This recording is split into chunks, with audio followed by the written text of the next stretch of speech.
Hey everybody, I want to welcome you to OSN's Founder Hot Seat. But this is a little different because we're not grilling the founders.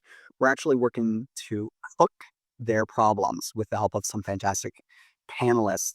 Um, we're gonna just dive into this session, but this is our first pilot session. We're really excited to have folks with us on this call, and that includes Ben Nix from Rinth Labs, Mike Wojak from FixMyRV.ai, and David Zimmerman from Huxley.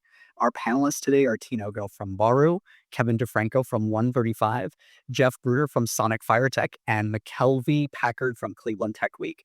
Thank you everyone for being here.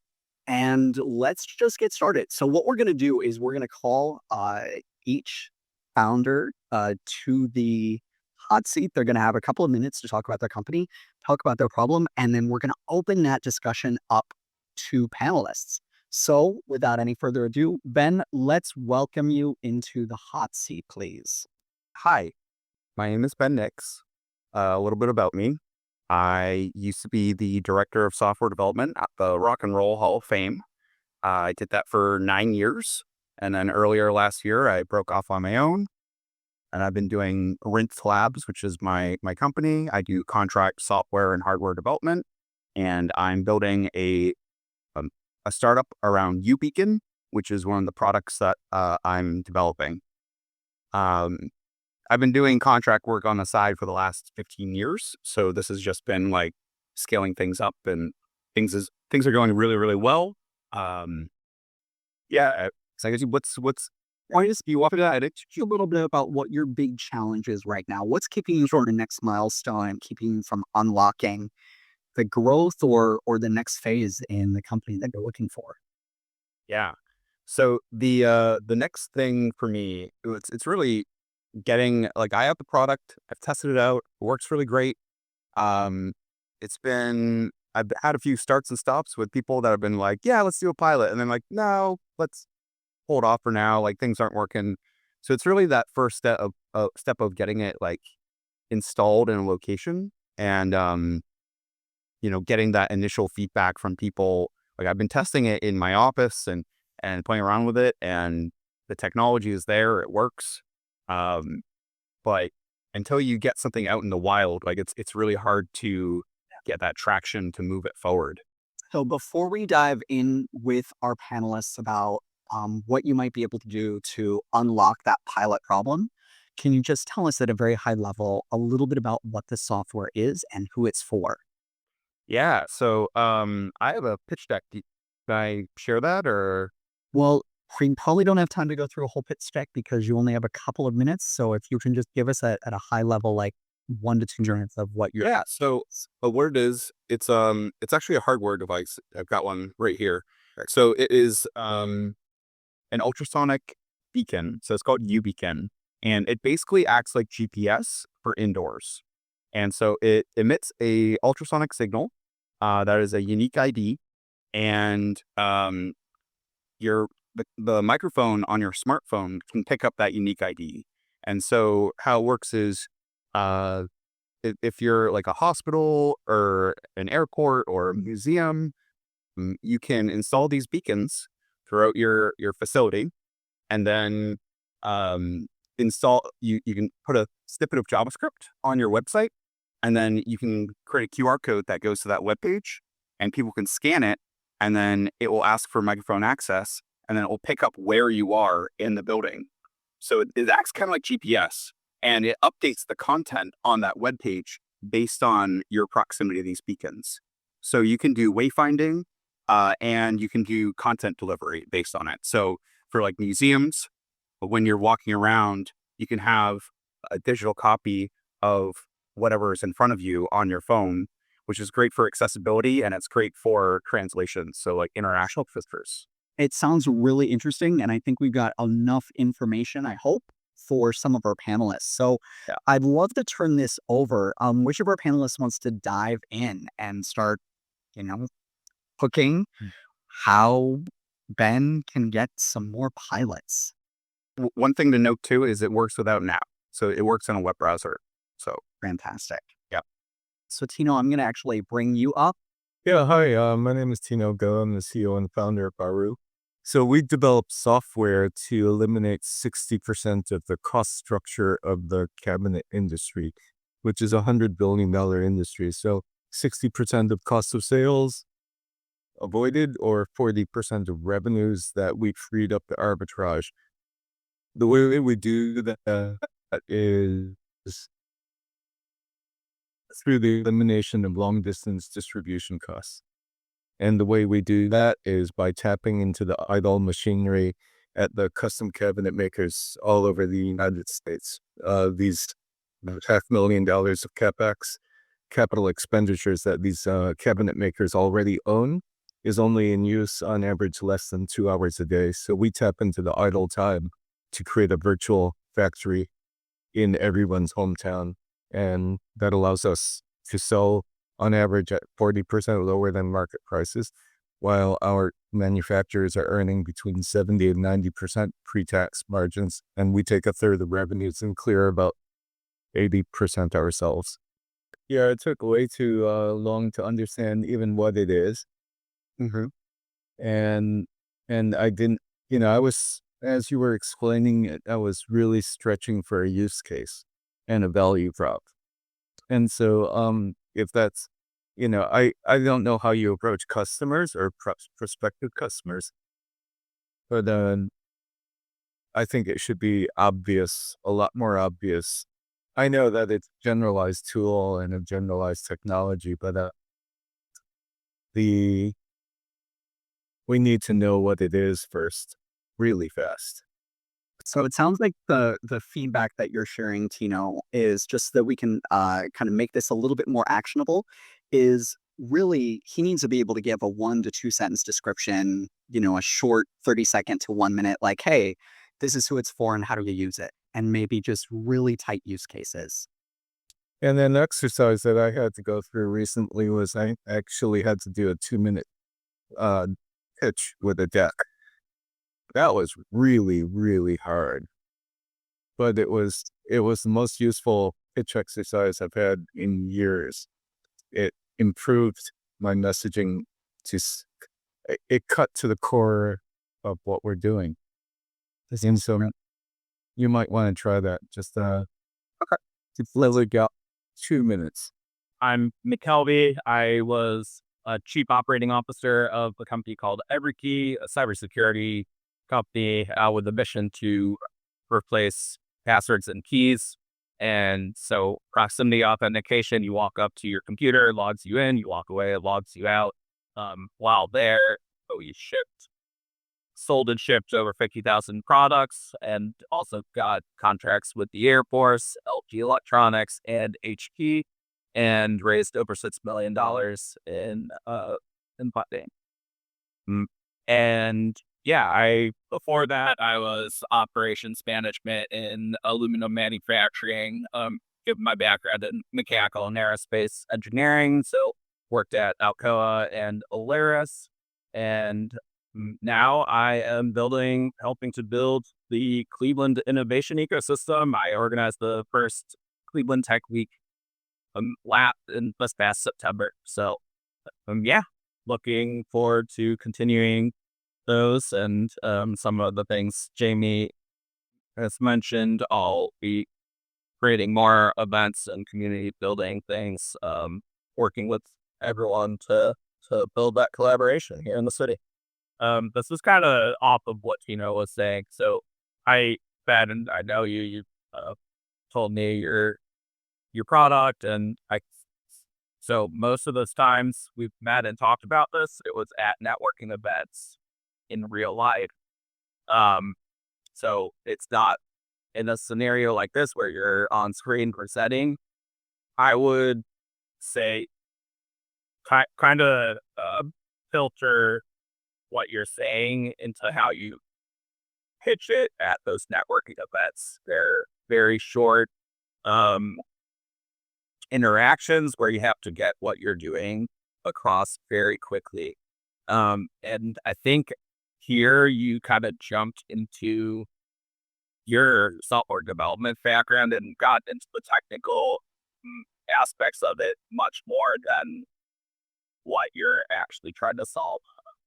So I was under the impression that I was going to get my pitch deck really quick. So I'm sorry, I missed the expectation of what that No, that's initial okay. is. This is our first founder hot seat. Okay. So, we're gonna every now and then people are gonna like hop out of the frying pan into the fire a little bit. So no worries. McKelvey, I wanna just piggyback on something because you have brought up on social media recently the importance of tailoring the message to who you're speaking to. And hopefully I'm not stealing Jeff's idea because he has his hand up. But if you can just talk about that for like 30 seconds to 1 minute before we kick it over to Jeff. Yeah, sure. And I think part of the issue is maybe like you guys as startups, you don't necessarily know us as panelists and what all of our backgrounds are. So maybe next time we can go into more of our backgrounds, and that might help. But yeah, you really have to understand and be flexible in your pitch to who you're talking to. So yeah, I don't know if you knew what my background was when we first met in networking. From my background, I do know beacons, etc.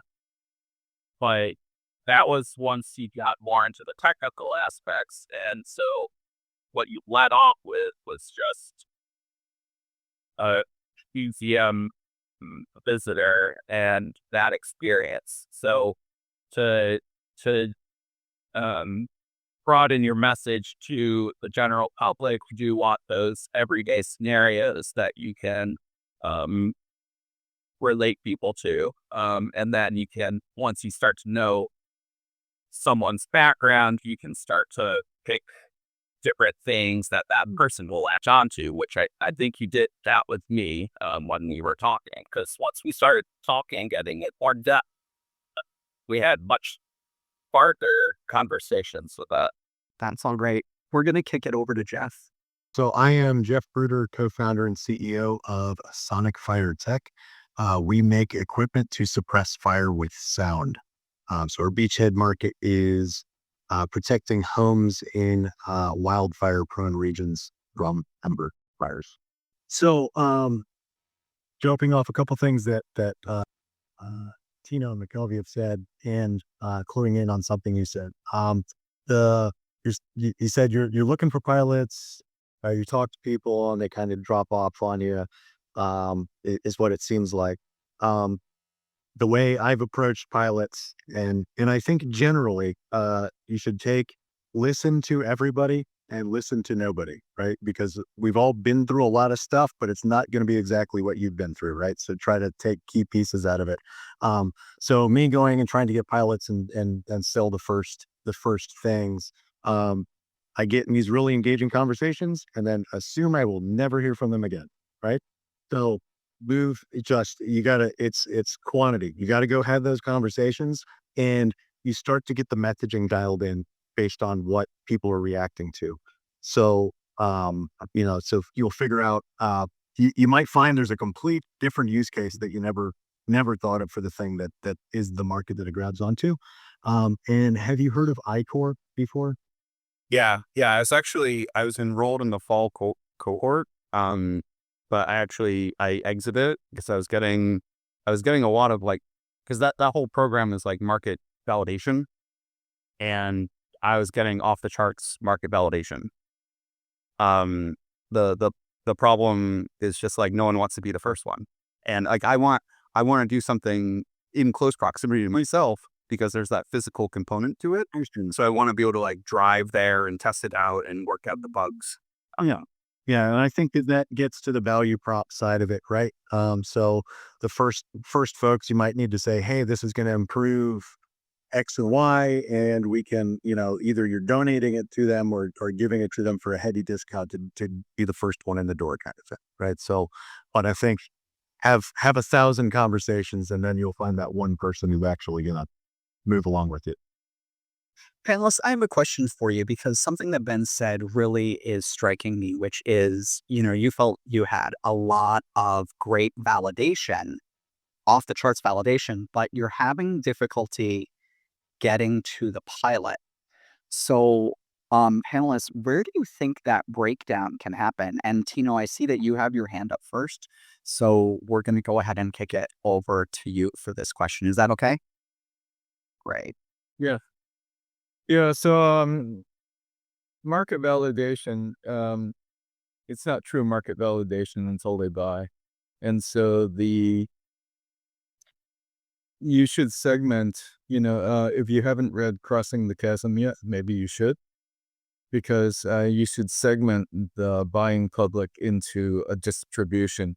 And you're looking for those early adopters, the ones that are willing to put up with the BS of being an early adopter and the hassle and the risk but they are early adopters, and they're enthusiastic about technology, or they're enthusiastic about strategic potential it offers.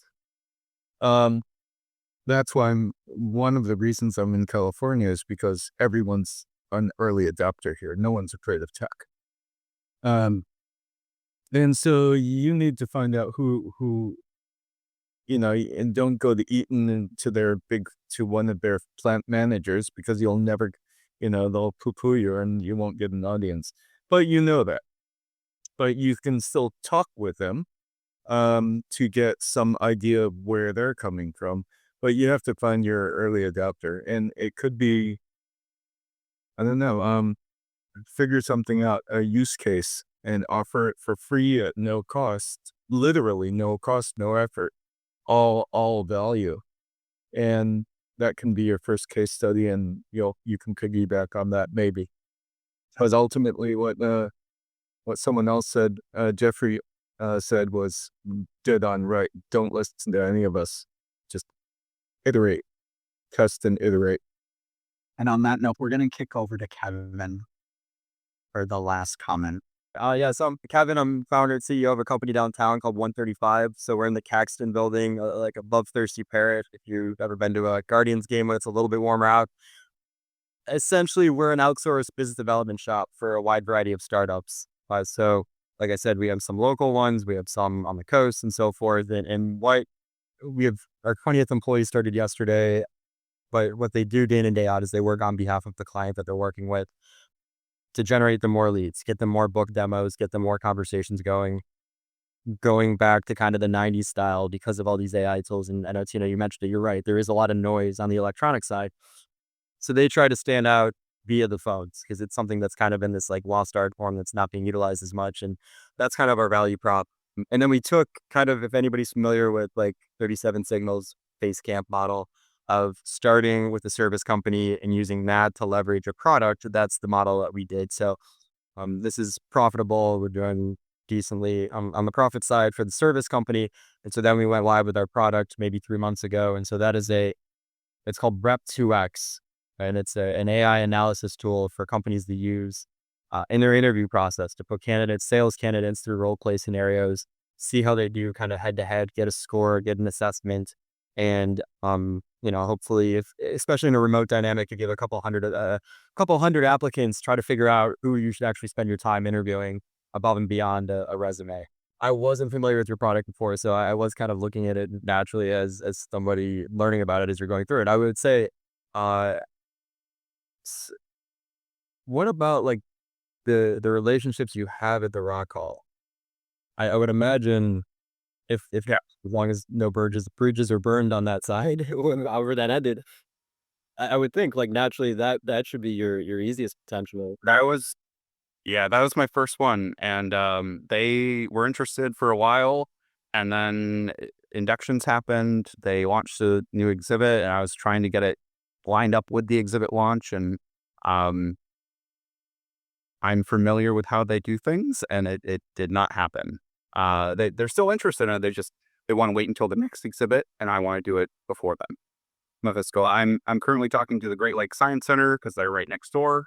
I know them as well, and I'm also talking to the Cleveland Clinic and some other places around.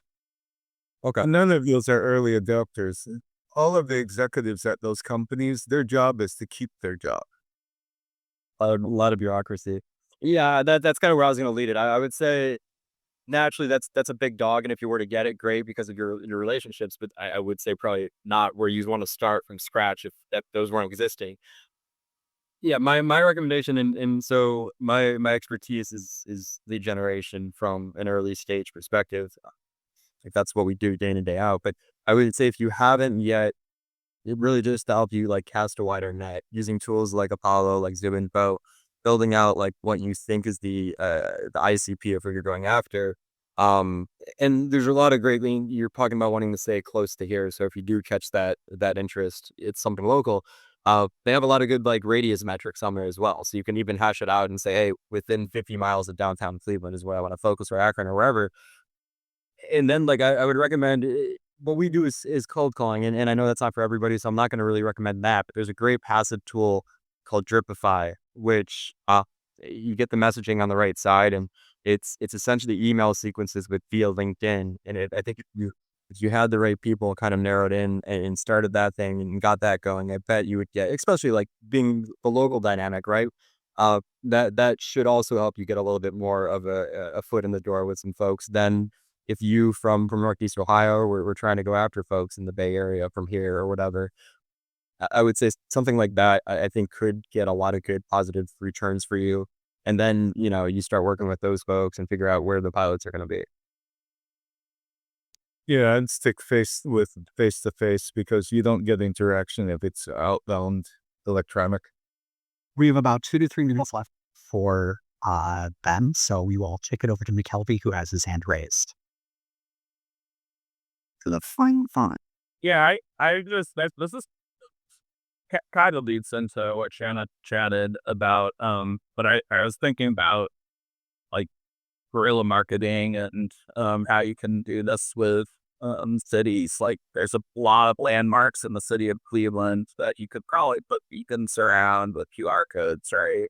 And that you can create a viral effect, a marketing effect, talking about this. And yeah, so and there's Destination Cleveland. I don't know. Talking to them about something like this, like they want to promote the city and everything. So, creating those types of effects where you can just put your beacon somewhere and get people talking about it and everything and showing the effects of it. Yeah, something it can pursue. For viewers' reference, Shannon Greathouse, one of our audience members and one of the OSN team, put in that Seven Hills might be interested in something like this. I'm going to piggyback on that. My role as the moderator and facilitator in this isn't to give you ideas. However, I see something to tee up, and I have a pretty good contact at the Maltz, which is the Museum of Jewish History. Smaller venues like that might be good opportunities. So why don't we connect after this? And I'm happy to tee that connection up for you. How does that sound? That sounds great. Yeah. To just quick touch on like Elby brought Gorilla like doing it. I'm working on a battery powered version of these that lasts over a year. So instead of even wiring them up, you could just throw them like around. So like double stick tape it to a wall and call it good. Like so there's some potential in that too. Yeah, there's also like, Lakewood, other cities, like they're putting up all the different murals throughout the city. Like putting these by those murals and promoting the actual artists who put those out. Like artists would probably love that. Very insightful. Well, thank you to all of our panelists. Thank you to Ben. Thank you so much for being in the hot seat. We really appreciate you. This is a really cool product. And yeah, if you can just get that one pilot, I think that'll unlock a lot for you. With that, we are going to bring up our next founder, Mike Wojciak from FixPointRV.ai. So, Mike, you've got a few minutes. Welcome to talk about your organization and then talk about your problem. Thanks, Jamie. be here. This is exciting to get some great feedback. So, Mike Wojak, I'll skip my bio because it's not that impressive and I don't have a lot of time. I'd rather spend it talking about my app here. So, found fixmyrv.ai. It's an app that gives RV users expert troubleshooting help via text right on their phone 24/7. So I built this to solve a really specific problem. There are 13 million RV owners in North America. RV manufacturing is a deeply flawed industry. So RVs are houses on wheels essentially. They have very complex systems, and they're basically designed to break. Whether that's intentionally or through incompetence is debatable. But when something fails on an RV trip, your options are pretty terrible, and the urgency is pretty intense. So, at a minimum, your weekend camping trip is going to be ruined, and oftentimes there's thousands of dollars of campground reservations and a multi-week road trip at stake. So when it comes to getting help with issues pertaining to the RV, the options are very limited. You have forums and YouTube. They're slow and inconsistent. RV service centers, they have multi-long backlogs in a lot of cases. Helplines and roadside assistance are staffed by people that have very little knowledge about RVs. And mobile techs they're hard to get a hold of. There's no quality control. So essentially, there's no reliable way of getting help when you need it with your RV. So Fix My RV delivers instant troubleshooting via text message. It's powered by AI and also the world's largest RV repair knowledge base. So we have over 50,000 pages of manuals, part specs, and component level diagnostics, and they're curated by veteran RV techs. So there's no database this extensive anywhere because manufacturers gatekeep it, and it's been really difficult and painstaking to aggregate. It's taken the people that have worked on this have put this together over a 10, 15-year period. It's constantly being updated. So Wow, that's really impressive. So what's the problem that brings you to the hot seat today? so for me, it all relates to sales and marketing, right? Because without customers, the other problems are kind of moot. So I don't know if these, are right in the wheelhouse of the panel here, but one of the things that I'm struggling with, so I've got 165 or so opt-ins that are on wait list to use the product. I just launched this like prior to the holidays, so this is all brand new. But that being said, I have no concept of how to build a funnel, how to convert. So there's two applications for this. Let me back up a little bit. So consumer, individual RV owners, $18 a month, $99 a year subscription, and also business model B2B where RV rental companies can use this to support their customers. The RV rental company portion is simpler and easier because that's just revolves me doing cold outbound, which is fine. I get help around converting customers and, really like outside the box marketing strategies to get this out to the general public because I'm bootstrapping this. So that's number one. If anyone has any input on that, What's the website again? fixmyrv.ai. Great. So which of our panelists wants to jump in first on this to talk a little bit about customer acquisition and marketing and sales funnels? And whether the D2C or the B2B is the best. McKelvey raised his hand first, so let's bring McKelvey up. So first question, have you spoken to RV Share yet? No. I've got this in the hands of a few users, so that would be taking this from like 0 to like 1 million really quick. So I want to get some text users and feedback, which we're getting, and it's good so far, but I have not. No. Well, We're there though. So if you speak to them, like they might help you get a small pilot of people to test it rather than going to their millions of customers. Okay, so you're trying to get that small group of pilot users first so you can make sure that it like provided and everything. And so when I was hearing this, like I'm I'm immediately steering towards those larger partnerships and sat down with like AAA and insurance companies who you're saying can't handle these types of things for roadside assistance. So that's immediately what I jump to. Um, but yeah, you're trying to get a smaller group of consumers first to test it out. Yeah, I mean, I wanted to do that relatively quickly, and that was actually part two of my question was, what about ideas around some partnerships with, you mentioned to go with AAA and some of these larger companies and how that might look. Um, but yeah, I think that will be stage two pretty quick this year is reaching out to some of these larger platforms. You've got RV Share, you've got Outdoorsy. I'm in talks with an RV rental booking software about and we're actually pretty going along well in the negotiation about adding this on as a checkout for renters. So the booking software powers basically the checkout process for hundreds of RV rental companies. And so the idea is to add this on at the checkout as like an ancillary add-on, similar to like you would add trip insurance onto your flight or hotel or whatever it may be.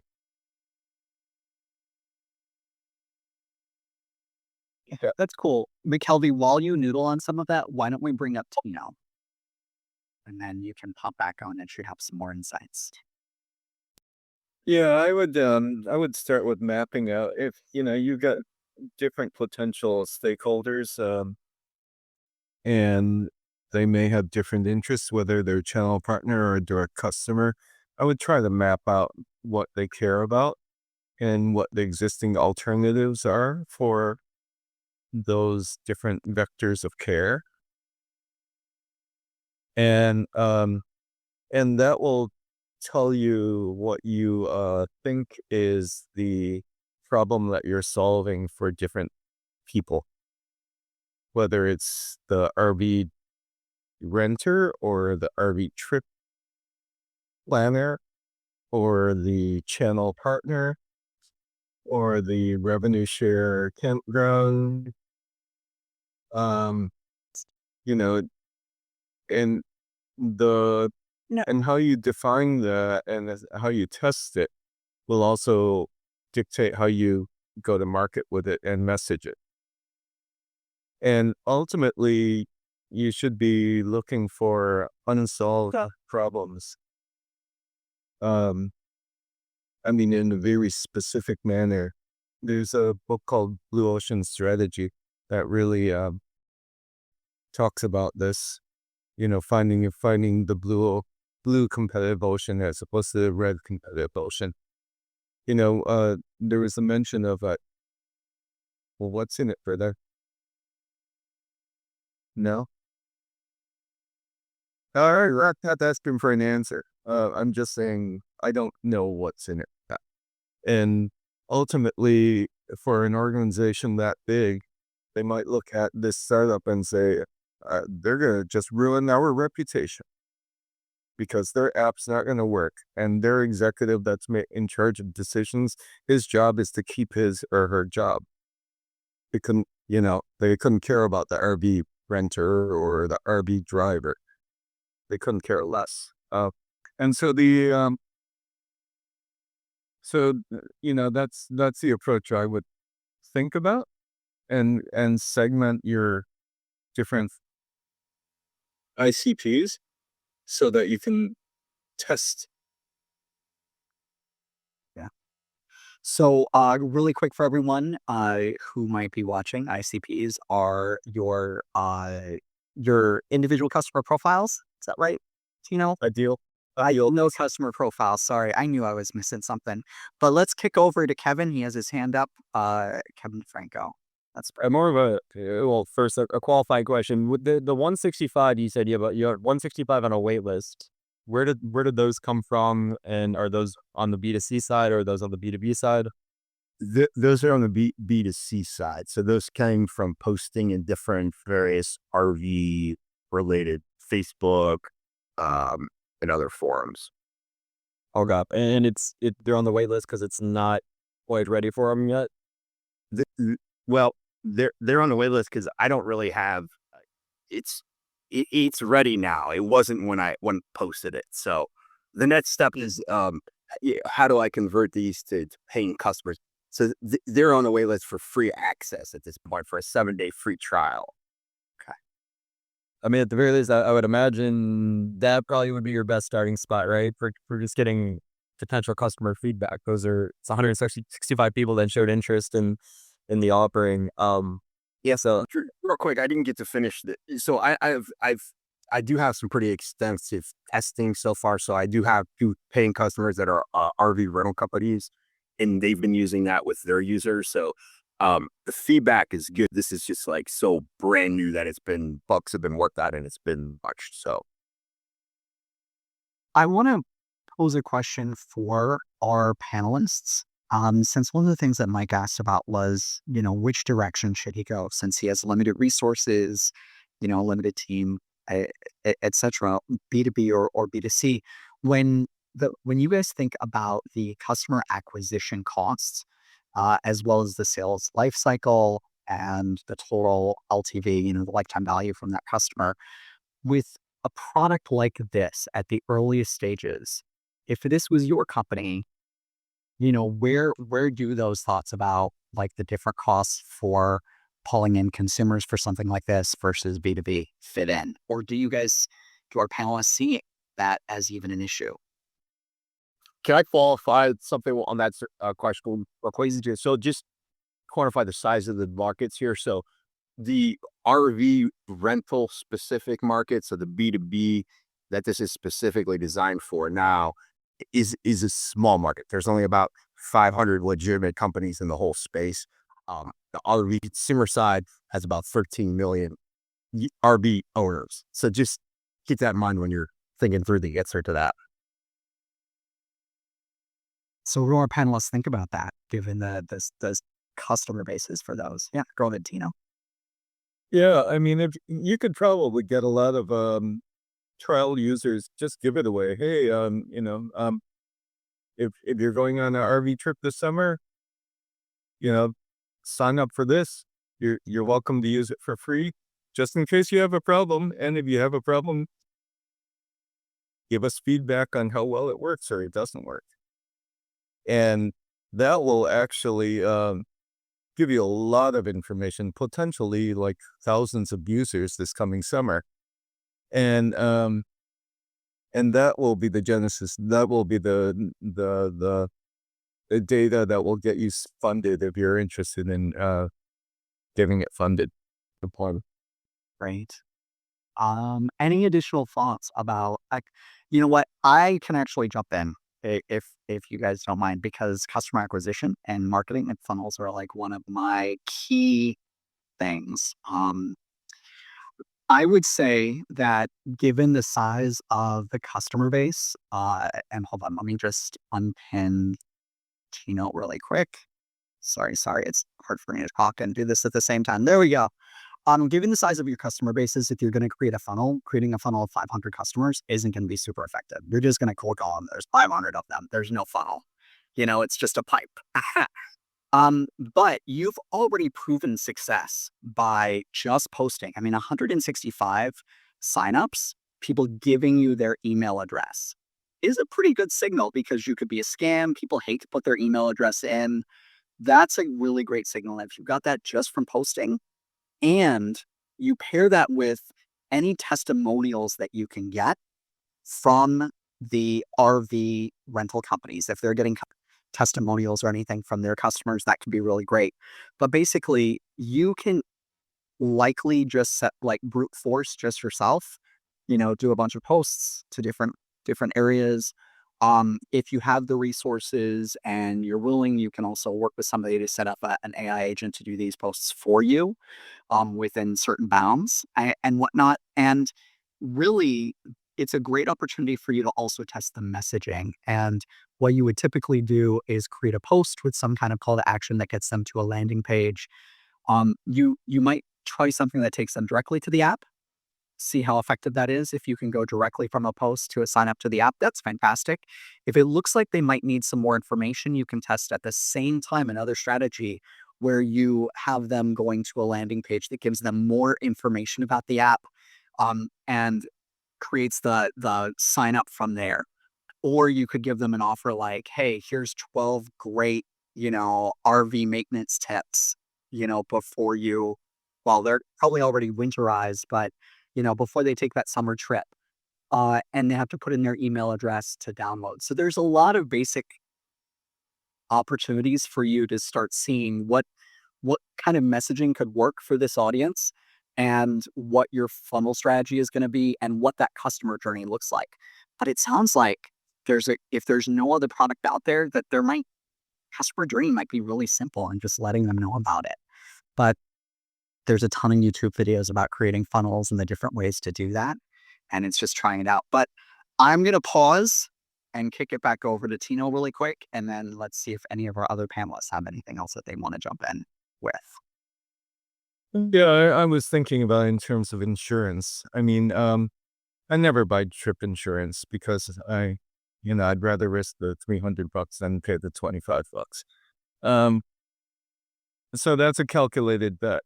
But if I were going on an RV trip, would I pay $5 or $10 to have the app on my phone? And yeah, I would. And would I pay another $25 for every problem that any answer I needed? Yeah, I would. Yeah, I think this, in a lot of ways, is for the individual owner. I almost look at it like as a painkiller more than a vitamin, but I'm not exactly sure. I think a lot of interest can be generated when people actually have the problem, because it creates this tremendous urgency, right? You're stranded, your air conditioning's not working, it's 110 degrees outside, you can't get a hold of anybody. You're naturally going to want to pay for something, that type of solution, right? Yeah, that sounds like you're right for a content strategy as well. So it just sounds like it's a little bit of an awareness, a little bit of a content strategy. Any other thoughts from any other panelists at the moment? Yeah, I just wanted to ask Mike if, like, based on your last comment, how it's a painkiller instead of a vitamin, like, so when people have issues with RVs on these road trips, they're probably searching, like, how do you fix this? Do you have Google Ads keyword searches set up already? Not yet. Not that's on the agenda pretty quickly here. Yeah. Yeah, I would say that performance marketing will come after you start creating that awareness through these different groups, because if you don't have to pay for that, or you can wait until you have the revenue coming in to pay for it, that's the ideal. But McKelvey is 100% correct. If you can get the right keyword targets, then anytime somebody is searching, like, how do I fix this RV? And just remember that in those things, and again, I apologize for jumping in, but this is my area. Be specific. Talk about a specific model, because those keywords are not going to be as competitive. It's just like if you're doing a shoe brand, for example, you might like a brand, you might put in some of your competitors like Nike or something. Nike would be a really expensive keyword, but you get the general idea. And ask a quick follow-up question on that, Jamie. Sure. Really quickly. Do you think, like, at my price point of $99 a year, do the economics work out to be paying for Google Ads for something that's low price? It depends on, possibly, and likely it depends upon how quickly people sign up and the amount of people sign up. Like, so a lot of it depends upon adoption. So, and that is very different based on different different apps, and then also how your retention. So for example, Spotify has over 70% 1 year retention, which is crazy. Most consumer apps have an abysmal 10% or less for their 1 year retention. So for you, it's going to require you to get data and to understand how long it takes people to sign up, if they're bouncing right away. But if the messaging is correct and the targeting is correct and you're able to get signups, paid signups, then yeah, it absolutely can make sense. But you won't know until you have a little bit more data around that. And with that, Mike, thank you so much for being in the hot seat. I think we're going to move on to our final fantastic founder, David Zimmerman. David, why don't you join us in the hot seat, please? Sure, absolutely. Good to meet everyone. Good to see you, Kevin. We've had a good chat before. I'm happy to be here. But to kind of start it off, I recently, last year, worked on my MBA at Kent State pretty locally. And the whole entire point of an MBA is to become the next level problem solver.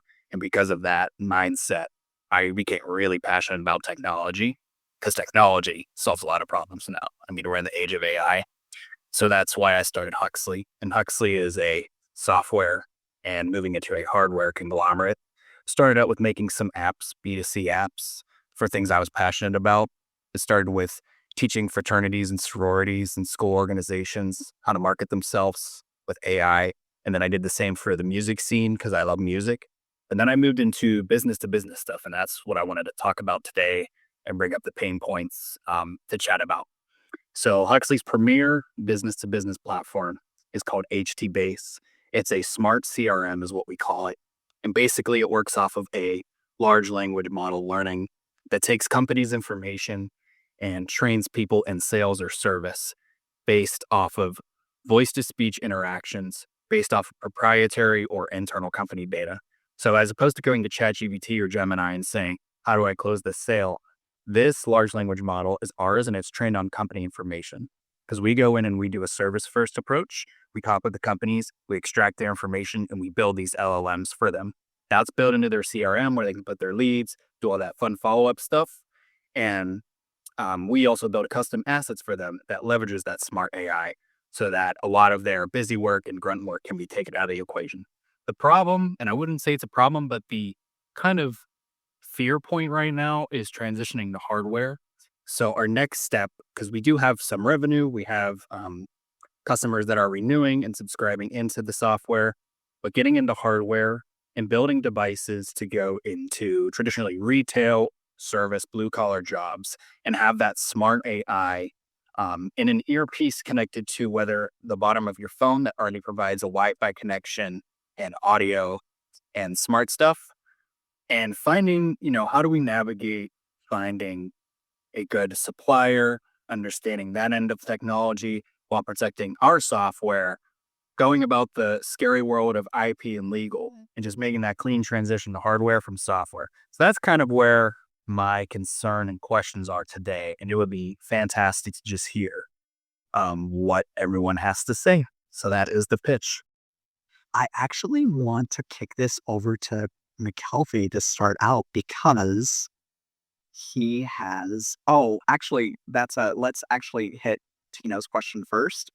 What does your, well, it sounds like the product it helps salespeople close the sale based on real-time interaction, like what's going on the phone at that moment. And then your tool will give them like a script or something, correct, to say, or maybe a follow-up email to help close that sale. Is that accurate? So, and that's a good question, Tino, because I think that is the most important question. It is a CRM, so it's not real-time feedback. It is training-based. So when I say text-to-speech stuff, I mean training text-to-speech. The AI itself is a text-to-speech model that acts as and this is where I'll get into the product a little more, acts as different levels of a warm lead, a cold lead, someone who really doesn't want to talk to you. You can make it as rude as you'd like because we understood with sales education, no one learns the same way and no one develops the same way. So that's why the training section of it is so important. So it is a smart CRM that trains, organizes, and tailors teams to sell better and organize better. At different stages on the lead journey. Okay. But you said that you have a question about kind of that transition from hardware to software or vice versa, correct? Or hardware, yep. Yeah. So McKelvey, you've had some experience in that, correct? Yeah. So I guess my first question is, so just to understand it, the hardware earpiece, that is that's just so you can record these sale conversations and create the learning data from that. Is that the purpose of that? that physical sales piece is just a little bit different. So that goes back to the idea of what was originally said as like real-time interaction. So I like to give this example. It makes it nice and clear. You walk into American Eagle, you have a pair of jeans that don't fit and you're pissed off. You go to the counter and the salesperson is like, let me page a manager to make sure I can return these. Let me check our policies. That takes a while and it's just annoying. So this piece knows the proprietary and internal company data, like I said before. So when you go to click into the piece, it says, hey, can you walk me through the process of returning this? Here's the terms of what the customer has with these jeans. Validate this for me, and if it's validated, tell me how to do it. The AI already knows because it trains off the company information. And instead of having to page a manager who probably has their hands full, that AI tells you how to get through it. So it is two applications, one the training and two the in-person walking through with the customer and management, if that makes sense. So are you trying to manufacture your own piece, or are you trying to get pieces off the shelf? We're trying to manufacture our own. Okay. Can you do this off the shelf? Like, it sounds like most of everything is software AI based, and you just need an earpiece, right? So what can be done off the shelf is something like a circuit board, like a Raspberry Pi, if we're familiar, something that can connect externally. The first mission of this piece was to have it as a complete external piece because there's going to be jobs that don't want their workers connected into their phone, and have a separate piece that connects to our module, and we set it up for them. The other one that is in between that versus just having your iPhone and AirPods or whatever is a piece that connects to the bottom so that while the person isn't on the phone tapping away, because that's something we want to slash out too, is not someone looking up for answers on the phone like this, a completely hands-free headset, something that provides an internet connection and audio through the piece down here, and a corded earpiece that can run our system, because we don't want our system to be, I guess the term would be open source, and that would just be how we would have our money coming in. So we do have Jeff with his hand up, by the way, McKelvey, if you want to kick it over for a moment. Yeah, that's fine. All right, Jeff, let's bring you up and we're going to come back to McKelvey. Jeff, you're muted. Had to be one of us, right? So I think he's partially started to answer the questions I was going to ask, but I think generally anything you're manufacturing, whatever you're thinking of manufacturing, make it 10 times simpler as the first go, right? Don't add a bunch of features.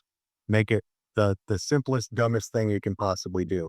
And it sounds like if you're using, Raspberry Pi parts, you could probably get a 3D printer and there's your manufacturing facility for a few $100 for your first huge batch of them, right? So that's what I was thinking. And you started getting into why you want an earpiece. My first question was going to be, why do you need an earpiece? People have, you can get a Bluetooth, an earbud for dirt cheap already. So just think through what's actually needed on it, make it as simple as possible. And then, make them on your own until you can't. Thank you. We love the 3D printing route, and because some of our team still attends Kent State, we've thought about that and, use the school resources while you can't. So There's some labs in schools. Like we worked with Glide out of Warren County Community College. They've got like a build lab there. I'm sure other schools have that too. So even if you don't have students there, you can still access the build lab and use their resources. Lots of places like her. And one note I want to quickly add in there is the reason, why do we stray away from a Bluetooth earbud in a phone? Trends are the big AI companies, ChatGPT, OpenAI, Google, Apple. The AI wearables trend is very present right now. We're moving away from just AI software because we're learning anyone can make it, and putting it into wearables was a whole other thing. So getting into that trend while the waters are hot, I like to say, is kind of the reason why we don't want to do Chinese $5 earbud connected to your phone, if that makes sense. That makes sense. Yeah, and I've seen sort of the necklace things for There's some cool stuff coming out. Absolutely. Evan, it looks like you had something that you wanted to add in. Yeah. So David, good to see you. I don't have any experience complete full transparency, no experience with anything hardware related. But I do have experience, obviously, in sales, but specifically like with these types of tools. So we have a client called SP Closer. They're out of 1848, which is Westfield Bank's like venture AI. It's turned into an AI arm essentially, where they're trying to develop these products. They have a product called SP Closer, so that's what we're pitching and selling. So I'm very familiar with. They go after like the door-to-door space, so helping the windows companies, roofing companies, when they have somebody that's there in the house having that conversation. I would say they've gone the route of just the companies are okay with their individuals being on the phone, and in turn that saved them from having to figure out the whole hardware debacle that you might run into. And then I would compare it to like, and there are other there's Rilla and Cero are kind of the two big dogs in that specific space if you haven't come across them yet. But it's analyzing in-person conversations, giving those reps feedback so their manager doesn't have to do that by shadowing them essentially. And I would be cautious on the hardware side as well, because I compare it to like I've had friends that have worked a couple of years ago in a variety of healthcare offerings for VR software, right? And so in theory, those things sounded great, but then they had to also sell everybody on the hardware. It sounds like you can get by with selling the software without maybe needing the hardware if you can just get them to adopt something they probably already have. And I would say just adoption and growth probably would go a lot faster if you maybe did avoid this whole hardware focus. Thank you. I wish I could show you my executive summary because a good chunk of that is right in there. The strategy A, software, arrow, hardware. So thanks. We're going to kick it over to McKelvey next, but then I do see your hand up. If we have time, we'll break the mold of our typical process because you actually have some hardware experience, and we'd love to kind of capture that insight if we get that opportunity. But McKelvey, you're up.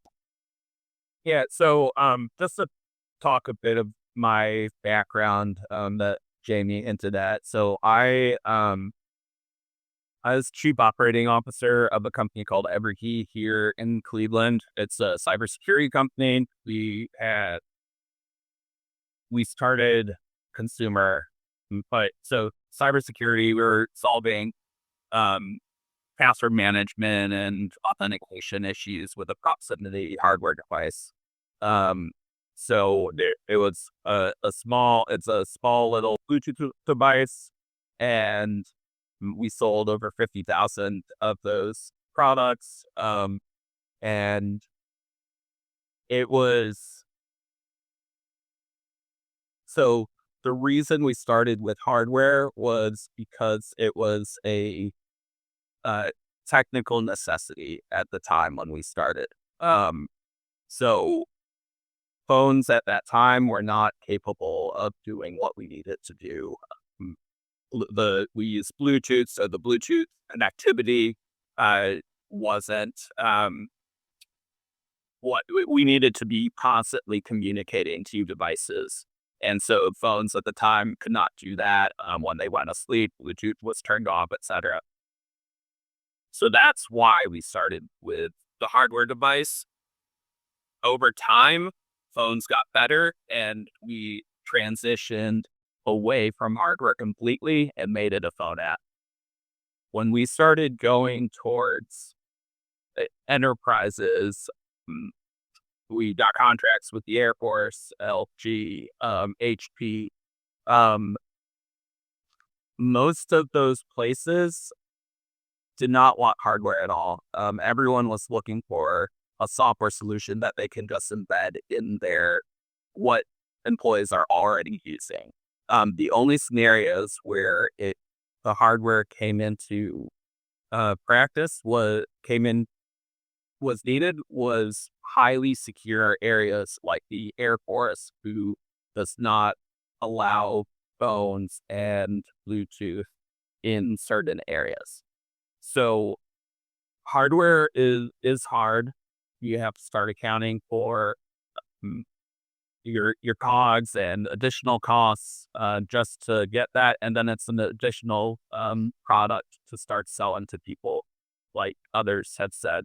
So if there's not a technical necessity for you to have hardware, I would say to see what you can do on the software side just to reduce costs and get selling as quickly as possible. Makes total sense. Thanks. This is great. So, anyone else's thoughts about the IP issue? Oh, I love it because I was just asking if anybody else had anything, and Tino's hand came up. Tino, let's bring you up. Yeah, and hardware scales linearly and software scales non-linearly. It can scale exponentially. So if you think about that, revenues and so there's a huge fixed cost component to hardware that may or may not be worth it. So I'd love to ask the panelists, because one of the things that we always want to, well, not always, but that we often want to keep in mind as startup founders is how do certain things play to VCs? And we have a couple of minutes to talk about this. But from your guys' perspective, how do VCs react when they hear hardware versus pure SaaS products? Is that something that David should be thinking about? It's like no one's saying it, but everybody's like smiling and nodding their head. So who's going to dive in? I hope they're going to say what I'm thinking they're going to say, but we'll see. What do you think we're gonna say? I think investors hate SaaS because they realize vibe coding is a thing. No, they hate hardware. They hate hardware. Perfect. Even Wait. I'm gonna say BS because Sarah came out of well, not BS, that's not fair. But coming out of New York Tech Week, hardware, people were hungry for it again. Yes. Coming out of New York Tech Week and just Yeah.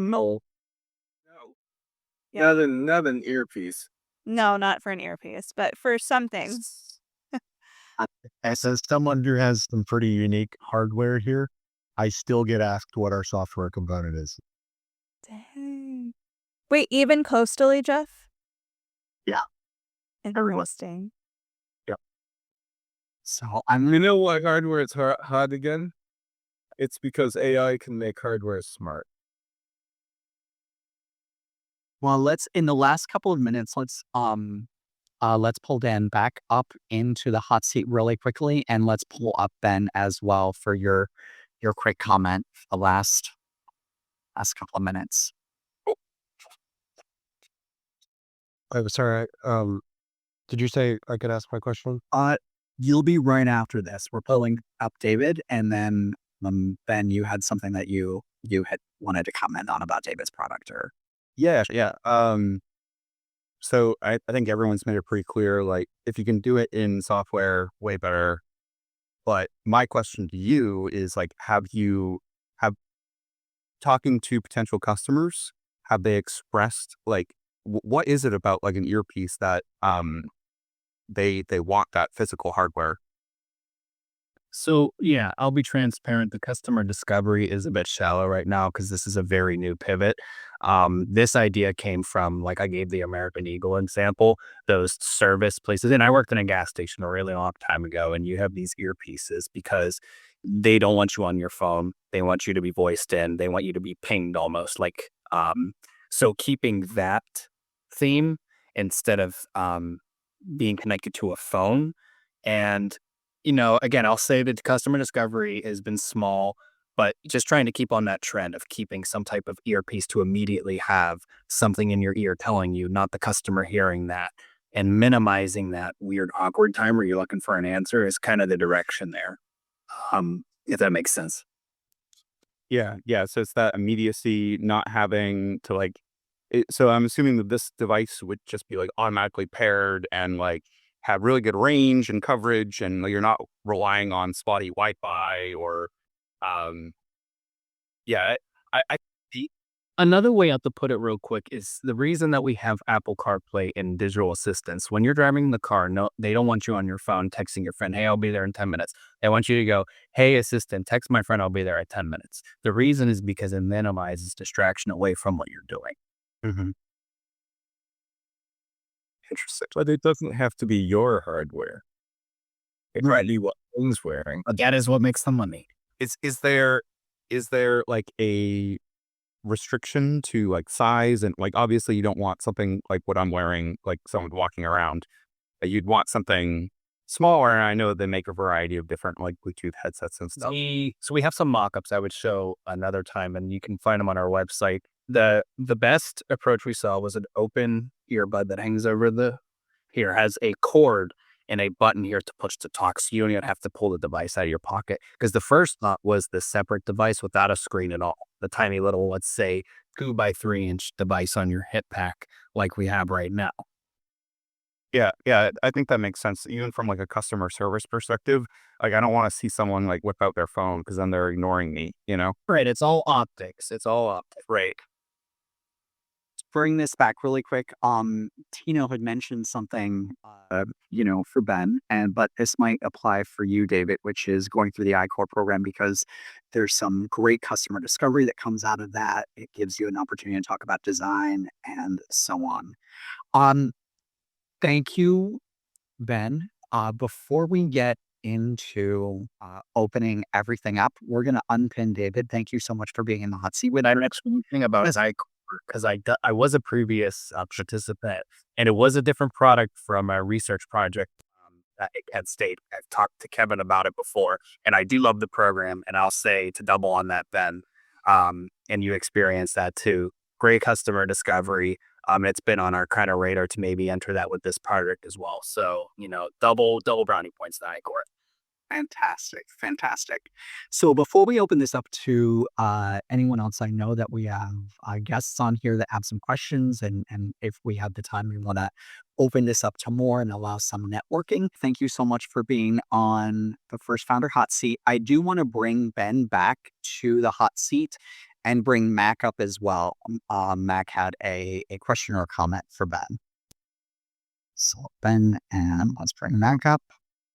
And we'll take McKelvey off. Mac, are you there?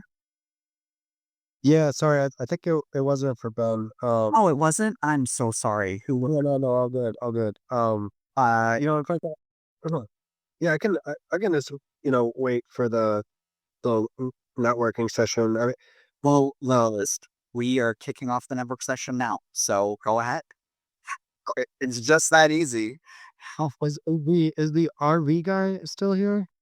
What was his name? Yeah. Oh, Yeah, still there. Oh, Mike. Okay, cool. Yeah, I was just curious. So like, have you talked to the people that signed up? Like, have you like emailed them and chatted with them? I had customers that I get feedback from. Yeah. Business on the business side. On the consumer side, they're on a wait list. They're getting to get access to the app. So yeah, this is all brand new. But I've got a lot of customer feedback from on the business side. Yeah. Okay. Yeah, because yeah, I mean, I was just suggesting you should try to call those guys up. I mean, that's and talk to them. Essentially, they're gonna probably tell you exactly what they're looking for. yeah. So the lowest hanging fruit, all those people who have already opted in.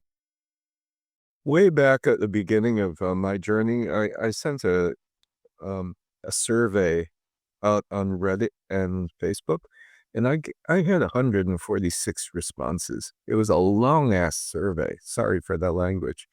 And I wasn't paying for it, but there was enough frustration in the market that people were writing paragraphs. So, I think there are a lot of Reddit channels around RVing, and you could probably get a lot of that feedback. By the way, Reddit, it's also the number one source for AI now, I believe. I think it's Reddit and then LinkedIn. So Oh yeah, for AI search sourcing stuff. So yeah. Yeah, so if you want to be like AI first SEO, Reddit is a great place to start posting your content and being specific. But I think, Mike, you've got probably a really great signal already on that, and happy to chat offline. So it does look like we have a couple of follow-ups. So I know that, Ben, I've got to make that intro for you with the Maltz Museum and like we can chat anytime you want about a little bit more about funnels and the sales journey. Although looks like Kevin would be great on that piece as well. Any last comments or anything from anybody, or does anybody want to chat with anybody else who's on here? Make sure they get connected. You guys can also feel free to throw up your LinkedIns in the chat or any of your contact information if you want to get connected to each other. Wow. Within How to see Tino? How's business going over there?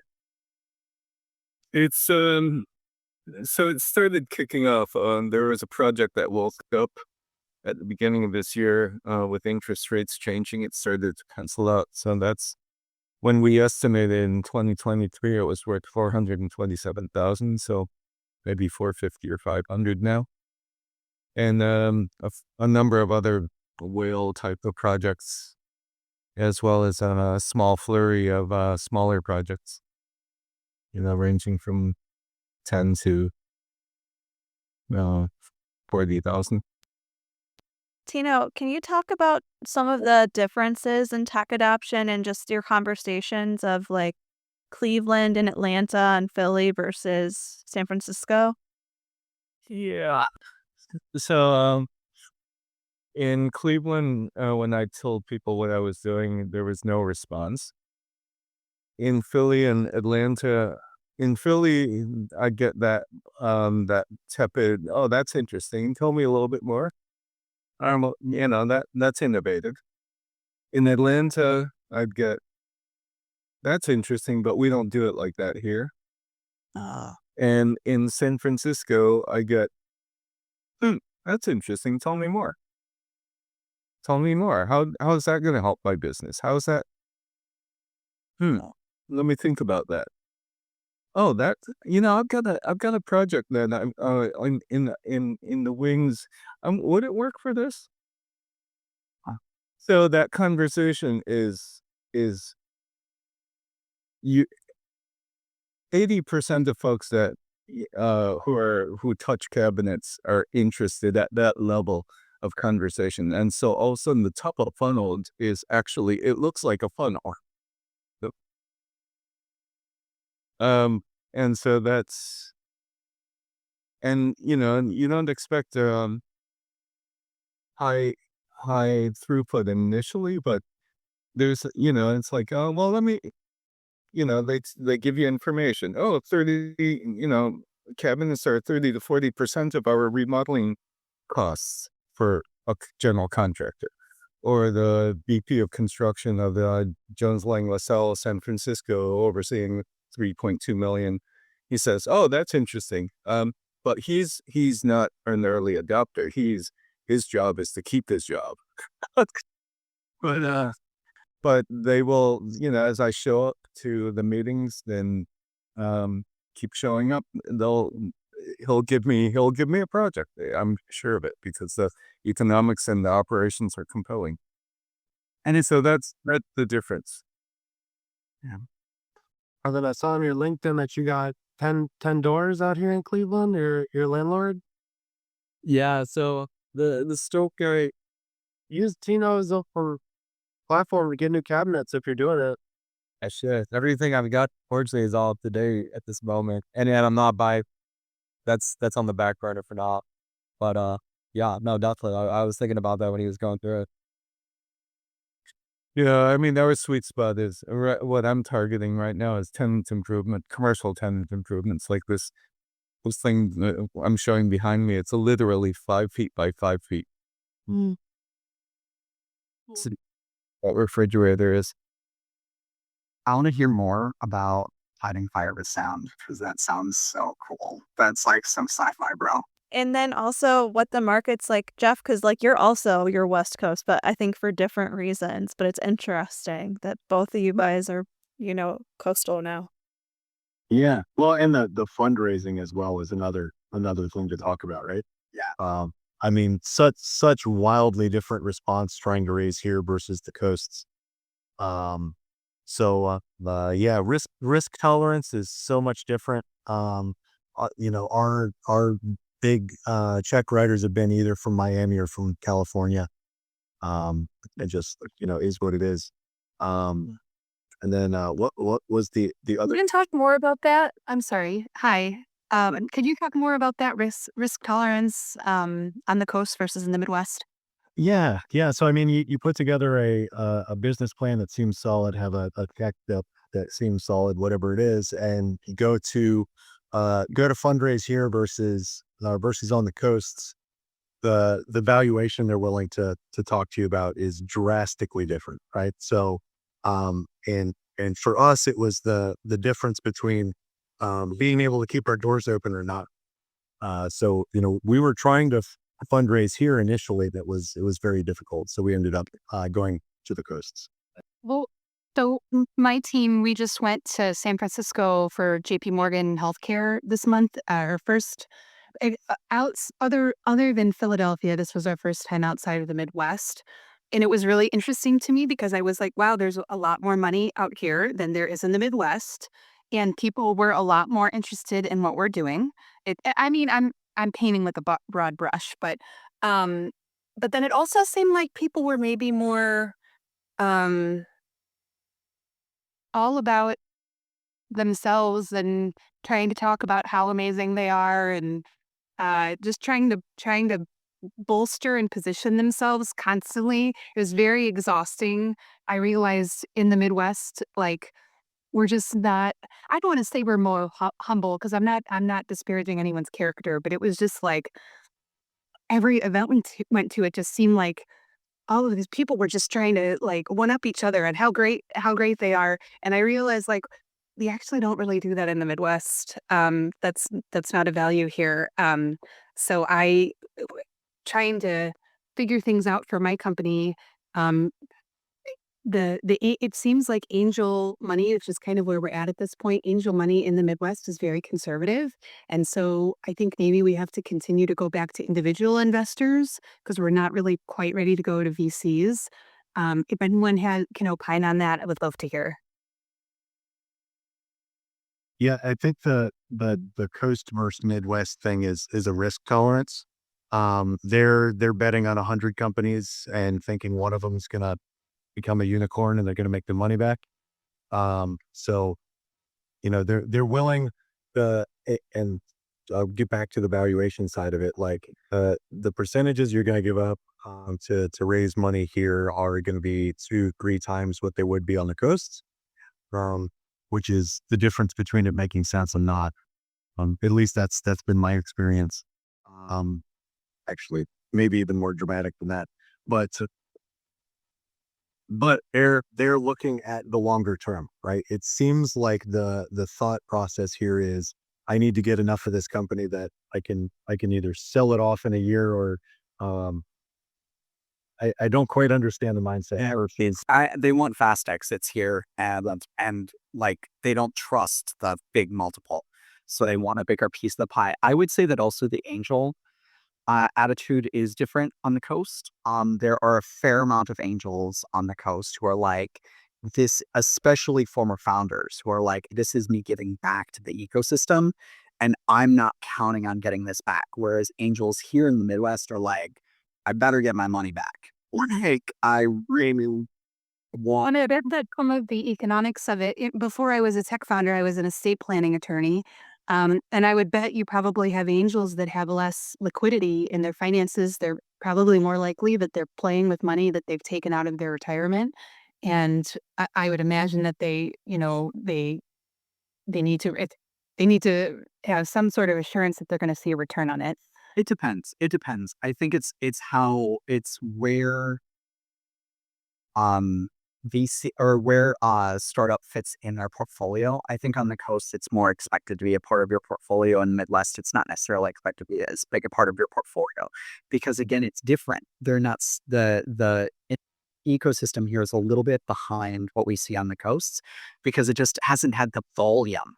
And so it hasn't had the same level of exposure. So people don't say like, oh, I just have to put money into these startups just to seed the ground, just to make sure that there's fertile ground in order for there to be success. So it's different. Kevin, you looked like you had something that you wanted to say before I jumped in. And if you didn't, that's fine. But maybe. Yeah. Sorry, no, I have to run, unfortunately. No, it's Mercedes. like, No, I just want to three doors. I mean, one that just blew up not that their fault, frozen pipes this time of year, pipe burst. I get to go take care of that. good luck. I guess but yeah, I mean, the one thing I would say is, so 10 years ago, I had a startup. We went through flash starts back in the day. And even at that age, I was 23 at the time, and I saw the difficulty of raising locally, and it turned me off so much. So tying it back to the doors and all that, I said, okay, I'm going to try to fund myself next time I do this. And so over the next 10 years, I was buying rental properties in Cleveland, had a bad experience with an outsourced sales group like us, had enough to live off the rental income. And I said, okay, this is it. And then I don't know, midway through is when I found out about 37 Signals and how they bootstrap themselves and all that. And so that really that frustration it sounds like some of you have right now is ultimately what pushed me down this path like 12 years ago. Really cool. Tino, you said you have to go. Thank you so much for on here. Yeah, it was fun. It was super fun. And it was nice to see all of you, those whom I've met, and the others. I'll see you around. We missed you, Tino. Keep kicking butt. Whose butt? My butt? I'll see you guys. Bye. Yeah, for sure. Well, we do thank you guys. I think we are officially out of time. But again, encourage everyone to connect via chat. So let's leave chat open just for another minute. So if you haven't put your email down or your LinkedIn, or you haven't grabbed the LinkedIn or emails that are there, just quick copy them, paste them into a Word doc or whatever. And thank you again. I would love to hear if, a quick poll, is this something that you guys would like to see OSN doing on a periodic basis? Did you think there was value that came out of this? No. It's all McKelvey. Just It's just the judges. no, David. Yeah, it was good. Ben, It was so good. I think knowing the structure ahead of time would have been better. But I did send out an email. You might have missed that email. I saw it, but I didn't. For some reason, my hand was like, "Oh, pitch deck." When you said, No, that's okay. That is great feedback. That is good to like. We'll make sure to let people know no decks, just you. David, I interrupted you. We were about to say something. That's okay. I was trying to find the thumbs up and I hadn't raised my hand, but no, I think it was really great. And yeah, I just think it was a really good range of feedback, and I like the structure. And yeah, I kind of like pitching without a deck. It makes me go, oh crap, It was a good thing, because that's how it is in the real world. You don't have a pitch deck party all the time. Well, it's As long as we don't set you up for failure like we do with Fatten.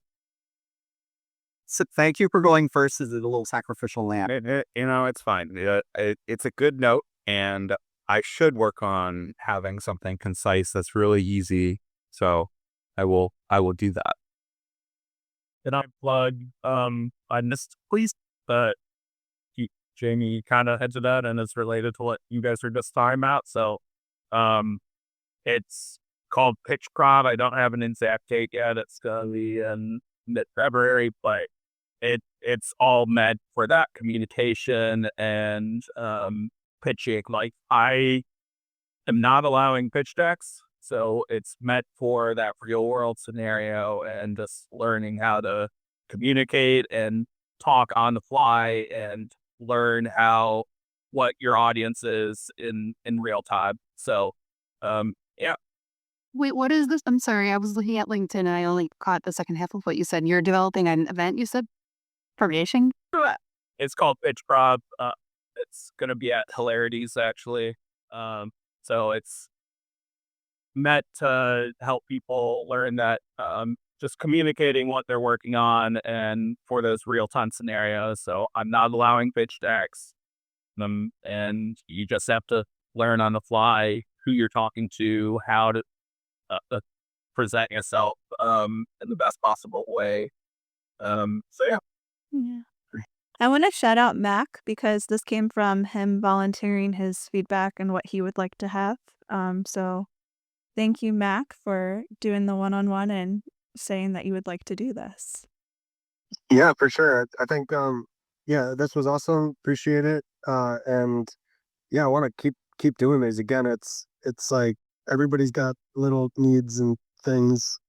And if you can get help with sales from people who've crushed it, you can ask questions, to McKelvey, like, what are you doing with all that money that you're making over there?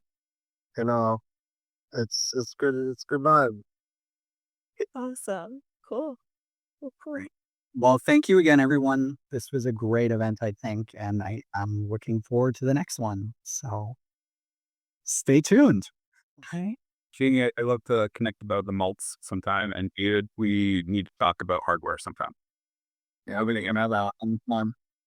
And then next me too. Oh, sorry. Go ahead, Amanda.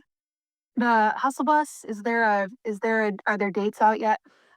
Yes, there are dates. There are not sponsors secured yet. So mid-February we'll know exactly whether like we can do the soon one in May.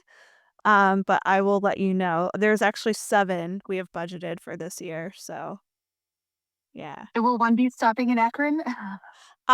Probably not, but you can drive up to Cleveland and then we'll bus you down to like either Cincy or Columbus, depending on the event. Yeah. Yeah. Cool. And then Ben, for if there's a play for Seven Hills, let me know. Cause literally the mayor already said yes. And then, I might have a museum contact for you too, but it's not as cool. It's not as close as the malts. So I'd go with the malts first, but if not, the McKinley Museum, I have a contact there. Hey, why not both? That's true. Well, it's just the one's very far away for him. Kinley Museum, that's near where I live. In Canton? Yes. Dr. Tamika, is opening the Black History Wing. And she used to be a Kent State assistant or dean for fashion, the School of Fashion Design, and she's a founder, but she's also doing that now. So since she's left Kent. Sure. On plans to give it to museums, I missed your pitch. Oh, so We have this like 1 minute before we should probably all hop on. yeah, it's basically GPS for indoors. It uses ultrasonic sound and a microphone on your phone, and it works with an app. So it's just in your web browser. So I can tell where you are, give you turn-by-turn directions, and give you updated information about what's in front of you. Okay, awesome. Great. David, were you about to say you have a museum connection too? Oh no, I've met Dr. Tamika. She was actually an I-Corps winner, and I got to see her pitch. She's killer. I love her. She's unbelievable. Yeah. She's also a professional speaker. She's just everything. She's super cool. Ben, I do have a contact at the First Ladies Museum in Canton. The First Ladies, the presidential First Ladies, the museum is in Canton, and I know the CEO. So feel free to message me on LinkedIn. All right, we'll do. Thank you. Thank you again, everybody. This was a great first hot seat, and let's make the next one even better. All right. Thanks, everybody. Thank you. Bye bye.